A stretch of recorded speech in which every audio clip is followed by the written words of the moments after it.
Buenos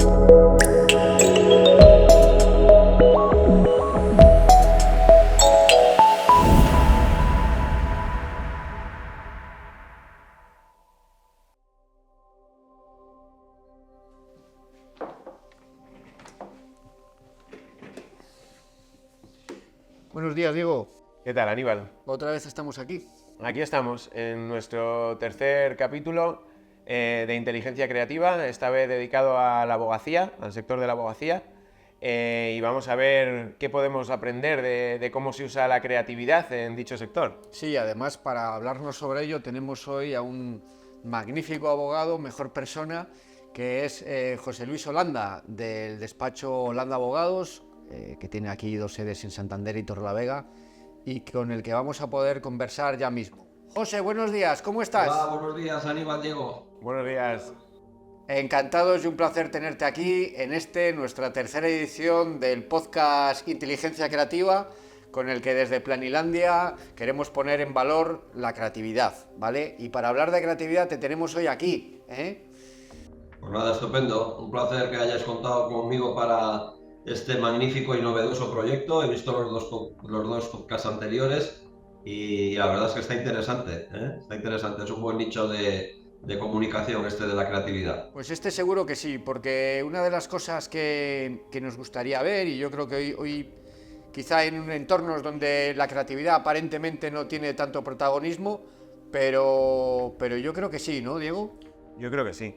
Y un poco por romper el hielo con el tema, y en una pregunta muy general, ¿qué sería para ti la creatividad? Bueno, pues la creatividad, de eso sabéis obviamente mucho más vosotros, que sois creativos y además muy buenos, pero para mí, desde el punto de vista del derecho, pues la creatividad al fin y al cabo pues consiste en tratar de dar nuevas soluciones o de colmar aspiraciones de la gente mediante fórmulas de imaginación, dicho entre comillas, jurídica, o de creación de nuevas soluciones con las mismas herramientas que teníamos anteriormente, obviamente adecuando todos los nuevos problemas y adecuando las leyes a la realidad social actual, es decir, las soluciones que hay que dar cada día como consecuencia precisamente de que avanza la sociedad y de que nuestro mundo evoluciona, pues tienen que ser también diferentes. Oye, y la segunda pregunta entonces en base a eso sería, ¿en tu sector hay hueco para la creatividad? Hombre, por supuesto, claro que hay hueco para la creatividad, ¿eh? No solo hay hueco para la creatividad, nuestra profesión, desde el punto de vista de los abogados, es pura creatividad. Cada día nos enfrentamos a situaciones totalmente nuevas, hay muy poca monotonía en nuestro trabajo, porque los asuntos, aunque quitando una pequeña parcela que pueden ser asuntos de los denominados masa, lo que todos tenemos en mente por asuntos masa, por la reclamación de gastos de hipoteca, cláusulas abusivas, etcétera, pero todo lo demás son asuntos nuevos. Cada vez que un cliente se sienta en nuestro despacho delante de la mesa, te va a contar una cosa distinta. Puede que el engarce jurídico venga de lo mismo, o sea, haya que aplicar las mismas normas, pero la situación es totalmente distinta. Y desde ese mismo momento tienes que empezar a trabajar sobre ese problema, ir pensando qué solución le vamos a dar y cuál va a ser la mejor salida o solución precisamente para nuestro cliente. Entonces, desde ese mismo momento estás creando. Yo creo que es un poco la idea del podcast, que se vea que en todos los sectores realmente es necesaria esa creatividad. Al final, hablando con diferente gente, te das cuenta que todo el mundo necesita un poco aplicar. ¿Y tú recuerdas algún caso o algún momento concreto en el que hayas necesitado esa creatividad? Bueno, pues sí, vamos a ver. Efectivamente estoy de acuerdo en que en todas las facetas de la vida hay creatividad, porque es que yo entiendo la evolución de la especie humana precisamente porque ha existido la creatividad. Hemos tenido esa posibilidad de ir creando nuevas cosas y ofreciendo nuevas posibilidades.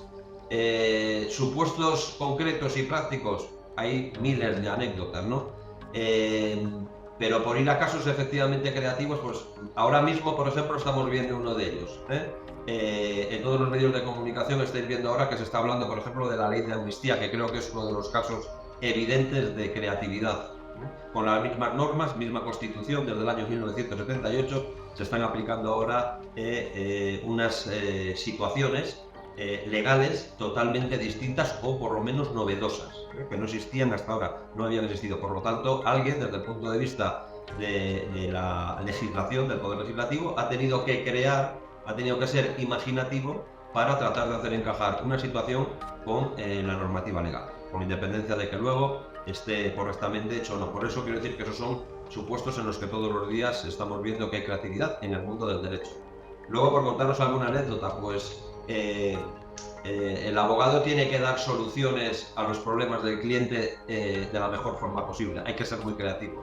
Por poner una anécdota de exceso de creatividad, os contaré, y esto ya es un poco chiste, el caso de un compañero hace ya muchos años, cuando yo empezaba a trabajar, que en un juicio de faltas, que ya no existe, porque son juicios por delitos leves, pero los antiguos juicios de faltas, en los cuales se veían por los asuntos de nos hemos dado 2 tortazos, nos hemos insultado, me has amenazado que te voy a dar una bofetada, tal. Pues en uno de esos juicios estaba tan creativo en la defensa de su cliente, que parece ser que había sido amenazado precisamente, pues entonces estaba tan creativo que solicitó para el otro, para el contrario, la pena de muerte. Entonces quiero decir que hay eso es un exceso de creatividad. Pero bueno, dentro del marco legal, pues efectivamente hay infinidad de posibilidades de ser creativo, de buscar soluciones distintas, a veces ingeniosas, pero siempre obviamente tiene que ser dentro del marco legal. Hay otra cosa, hay detrás, como en casi todos los despachos de abogados, cada vez menos, pero siguen existiendo, hay veces los libros con los que todos tenemos que estudiar y que muchas veces tenemos que consultar. Hoy ya casi todo está digitalizado, pero siguen existiendo. Bien, pues ahí detrás hay códigos que tienen más de 120, 130 años y que muchos de esos artículos están sin tocar. Y el abogado, el jurista, tiene que, con esos mismos pinceles, con ese mismo lienzo, tiene que estar todos los días dibujando soluciones que se proyectan 120 años después. Pero el pincel, los colores, el óleo y el lienzo es el mismo. Por lo tanto, es una labor de creatividad constante. Es decir, con lo mismo estamos todos los días haciendo cosas diferentes. Y eso es importantísimo. Por eso, vuelvo al principio, en la abogacía, en todo lo que es judicatura, fiscalía, todos los operadores jurídicos que al fin y al cabo engarzamos o componemos la administración de justicia y colaboramos con ella, pues la creatividad mana, vamos, por sus 4 costados. Oye, y hablando de libros y poniéndolo en el contexto actual, donde casi parecen ya joyas de coleccionista, el otro día un amigo que quería vender su vehículo le decía a otro, bueno, pues haz un contrato. Y dice, veis que yo no sé de contrato. Y dice, bueno, pues dile a ChatGPT que te haga el contrato de compraventa del vehículo. ¿La inteligencia artificial va a sustituir a los abogados? Bueno, eso es difícil contestar con un sí o con un no. Eso va a depender, yo creo, en gran medida de lo que la sociedad quiera.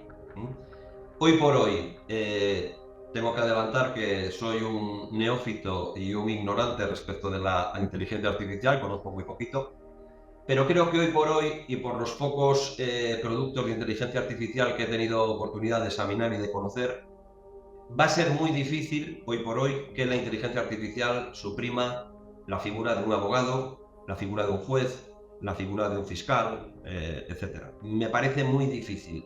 No digo que no vaya a ser una herramienta de complemento seguramente muy importante y que vaya a ser una herramienta que ha venido para quedarse y que seguramente evolucionará con el tiempo y evolucionará, como no puede ser de otro modo, a mejor. Pero, insisto, si a mí me demuestran que una máquina es capaz de proponer cosas novedosas y creativas con los datos que tiene ella almacenada, es decir, de crear algo nuevo, entonces sí puedo pensar que en un futuro la figura del abogado pudiera, si no es desaparecer, sí quedar en una situación de penumbra. Pero eso a mí me cuesta muchísimo verlo. Y luego hay una segunda parte. Desde el punto de vista de los abogados, de la abogacía, hay una cosa que se llama relación de confianza entre abogado y cliente. Y eso yo no veo que puedas establecer ese tipo de conexión con una maquinita o con una pantalla o con un mismo robot. Creo que eso es muy difícil. ¿Por qué? Porque en el ejercicio del derecho no solo hay que estar al tema legal, sino que hay muchas cuestiones que son de carácter humano, cuando hablamos de penas privativas de libertad, o cuando hablamos en situaciones de indigencia o de personas con pocos recursos. Hay que empatizar también con el cliente y hay que ir más allá de lo puramente legal, y eso solo se consigue sintiendo y pensando como pensamos las personas. Quiero decir, una máquina, si consiguen que haga eso, pues entonces pudiera ser, pero por eso digo que hoy por hoy yo no lo he visto y creo que es bastante difícil y complicado que pueda haber una sustitución total. Insisto que seguramente habrá cosas que sí que se puedan complementar y que los abogados y los restantes operadores jurídicos podamos utilizar de inteligencia artificial y que nos vendrá seguramente bien. ¿Eso crees que podríamos o podría tener el peligro de que despachos con mayores recursos económicos y tecnológicos, llegado a ese punto que tú mencionas, pudieran tener una ventaja competitiva respecto a los que no lo tengan?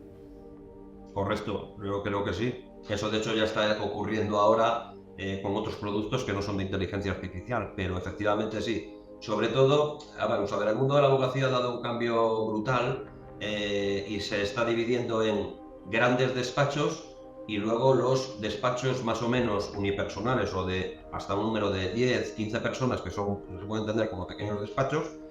Actualmente es muy difícil, aunque existen muchos, que puedas competir en el mercado siendo un solo abogado, el abogado tradicional, digamos, ¿vale? Pero efectivamente hay el macro despacho y luego están los despachos más pequeñitos.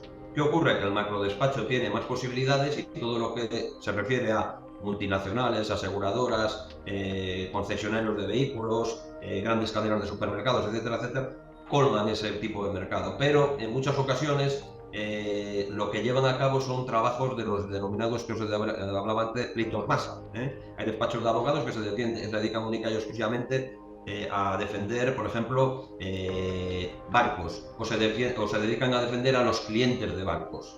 Vale, entonces, y eso lo extienden por todo el territorio nacional. ¿Por qué? Porque esos son asuntos que exigen poca creatividad. Es decir, al fin y al cabo son pólizas más o menos tipo, cláusulas más o menos tipo, y lo único que se trata es de discutir allá donde tenga la competencia el juzgado esas cláusulas, ¿vale? Entonces, luego hay otro tipo de abogacía que tienes el cliente, digamos, personal. El señorito que tiene un problema porque el vecino le ha construido la casa y se ha metido dentro de su finca, el señor que tiene un inquilino y resulta que no le paga y quiere desahuciarle de la nave o de la vivienda, el señor que tiene un sobrino que le prestó un dinero y que no se lo devuelve, el hombre o la mujer que se divorcia y que tiene 2 hijos y que no saben cómo van a hacerlo y dónde van a vivir y que cuánto dinero tienen que pasar a los hijos, etcétera. Todo ese tipo de cosas es más de tocar el despacho, digamos, más personal.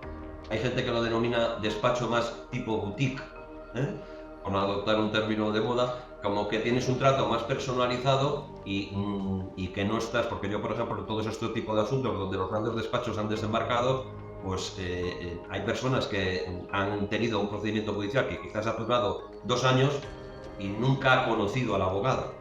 Es decir, siempre ha tratado por teléfono, se le han notificado las cosas por mail, igual ha tenido 2 o 3 llamadas telefónicas y al final le ha llegado una sentencia. Entonces quiero decir que esa relación de abogado es distinta de esta otra que practican los pequeños despachos. Por eso sí que la competitividad ha afectado, claro que sí. Y en muchas cosas seguramente hasta habrá mejorado el servicio al cliente, porque la gente que se dedica solo, por ejemplo, a defender preferentes, pues seguramente tiene una especialización muy buena. Pero luego hay otro tipo de abogacía que exige un estudio más detenido y una individualización de cada asunto. Oye, y así a corto o medio plazo, ¿cuáles crees que son los desafíos del sector que más creatividad van a necesitar para ser resueltos? Bueno, pues vamos a ver, de aquí, esto evoluciona con la sociedad, Diego. Al fin y al cabo, los problemas donde vamos a tener que ser más creativos para tratar de lograr su solución va a ser en todo lo relativo a problemas sociales, a todo el tema de evolución social, es decir, todo el tema de diferenciación entre lo público y lo privado, prestaciones públicas, avances de derechos de seguridad social, todo va a ir por esa vía. ¿Por qué? Porque cada vez las cosas están más complicadas desde el punto de vista social y económico y todo eso va a necesitar de creatividad. Luego hay otra parcela donde se puede ser creativo, pero va a tener, eso ya va a ir con el mercado, que son los temas de patrimonio. los temas de bienes inmuebles, etcétera. Ahí se puede ser creativo en alguna fórmula quizás de uso o de transmisión o de generar algún tipo de propiedad de otro tipo que no conlleve un desembolso económico tan alto. De eso ha habido también mucha creatividad, la multipropiedad, ¿os acordáis? Que estaba muy famoso sobre todo en situaciones digamos, de vacaciones y de lugares de vacación. Pues entonces, bueno, pues esos son sistemas de creatividad que se llevaron a cabo, que se siguen llevando a cabo. Y luego la última parcela que nos queda, donde hay menos creatividad, pero que también, como consecuencia de que evoluciona la sociedad, también ocurrirá también en el tema de procedimientos penales, de cuestiones que afecten a la libertad de las personas, ¿vale? Eso sí que va a tener un mayor condicionante desde el punto de vista legislativo, ¿vale? Pero también ahí yo creo que se pueden dar soluciones de creatividad nuevas, es decir, hay que ir siempre tratando de buscar lo que se llama el leading case, esto que llaman de las sentencias que crean nueva tendencia, como consecuencia de que nosotros aportemos o solicitemos nuevas soluciones que no existían para el mismo caso. Con eso se conseguirá, pues efectivamente, que con esa creatividad, soluciones totalmente distintas o por lo menos parcialmente diferentes de las que teníamos. Pues José, muchísimas gracias. Yo creo que a muchas de las personas que nos van a ver, donde piensen que todo lo que se ejerce la abogacía está escrito en los libros y que simplemente es trasladarlo, pues van a descubrir que no, que al revés, que es una de las profesiones donde mayor peso tiene la creatividad y donde más incidencia diaria tiene, como comentabas. A veces pensamos que es demasiado cuadriculado, realmente lo ves desde fuera y piensas que son, vamos, cosas como muy matemáticas casi, pero claro, descubres que ahí en el fondo hay mucho que rascar. Hombre, yo creo que por suerte la abogacía es una profesión totalmente viva. De que está todo dicho en los libros, eso, vamos, eso no es así. Gracias a Dios no es así, porque por eso cada uno puede crear de una forma o de otra distinta y diferente a los demás. Todos los abogados somos distintos y seguramente que un mismo supuesto se le llevas a 7 abogados y hacen 7 planteamientos distintos. En algunos supuestos no, pero en muchos seguramente que sí. Entonces, para terminar y para dejaros una anécdota que es muy conocida, pero que yo siempre creo que lo relata muy bien y lo ilustra muy bien, es todo está en los libros. Llegó un cliente al despacho de un abogado y le preguntó, creo que se pone el ejemplo de la servidumbre. Oiga, señor letrado, tengo un vecino que pasa por delante de mi casa y quiero que no pase. ¿Qué es lo que puedo hacer? Pues mire, lo que tiene que hacer usted, sacó el código, mira y dice, pues este artículo dice que usted puede ejercitar una acción negatoria de servidumbre de paso y eso se hace de tal forma. Cierra el libro y le dice al cliente, bueno, pues muy bien y tal. Ya sé cuál es mi derecho, o sea que le puedo quitar el paso, sí. ¿Cuánto es la consulta? Pues 1000 pesetas, cuando había pesetas. Y entonces le dice el cliente al abogado, ¿me va a cobrar usted 1000 pesetas por haber abierto un libro y haber leído un artículo? Y le dijo al abogado, tome usted, aquí tiene el libro y le voy a hacer yo la pregunta a ver si me la contesta. Entonces eso define un poco que todo o parte está en los libros, pero hay que saber interpretar lo que se lee. Correcto, correcto. Pues José, oye, un placer. Muchísimas gracias, la verdad es que brindamos por la oportunidad. El placer ha sido mío y a vuestra disposición. Enhorabuena una vez más por el formato que estáis llevando a cabo, que creo que es interesantísimo y espero que los 9 que os quedan, porque creo que vais a hacer 12, ¿no? Exactamente. Lo podáis mejorar, que seguramente con lo de hoy será fácil. No creo. Tenéis todos muchísimo nivel, las personas que intervenís en el podcast, no te quepa duda. José, Holanda Abogados, muchísimas gracias. Hasta siempre. Muy bien, muchas gracias, chicos. Un abrazo enorme. Un abrazo. Gracias.